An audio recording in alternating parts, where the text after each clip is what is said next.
Welcome to Kickstarter Conniption. I'm Kevin Delp. And I'm Melissa Delp. And we're happy to be part of the Tantrum House family. Today we are looking at Starving Artists. It's a board game for 2 to 4 players, and it's on Kickstarter now.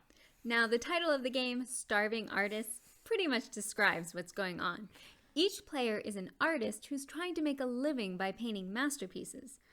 But if you don't finish your paintings quick enough, you could run out of food and starve.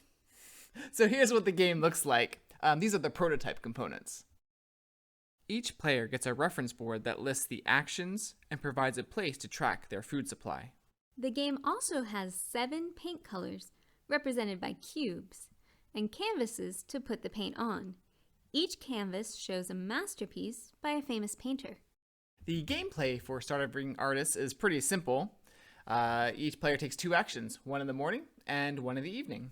And the choices for those actions are to buy a canvas from the supply, and to do that you actually use your paint cubes as your currency, or you can paint on your canvas and you can put up to 4 cubes on any of the canvases that you have. The third option is to work, and that is to blindly draw 3 cubes out of the bag. Each canvas has spaces for certain paint colors. The key at the bottom lists how many of each color are needed.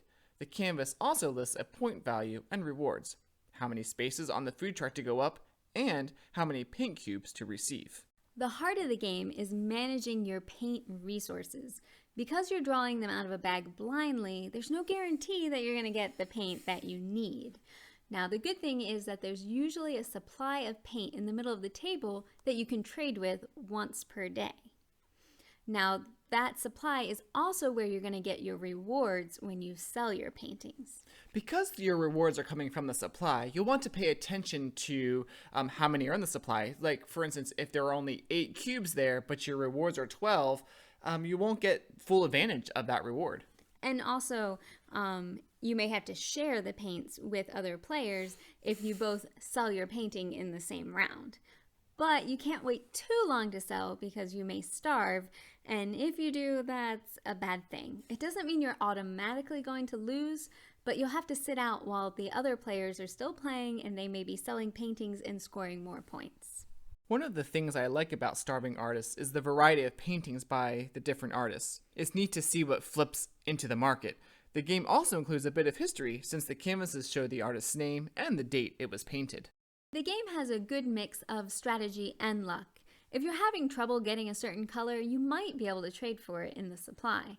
And if you're paying attention, you might be able to take cubes that deny your opponents the colors that they need. You can get stuck. I remember one game, it took me like 5 or 6 actions just to get 1 blue cube because there weren't any in the supply. I wish there was maybe an easier way to get a colored cube that you really need. Maybe just spending a whole day to get that 1 cube. Now, I found the mechanics of the game interesting. It is a light game, easy game, but it does have surprising depth. I think people are really going to enjoy this game for people who like games like Fresco, being able to manage their paint resources. So please pledge your support for Starving Artists on Kickstarter.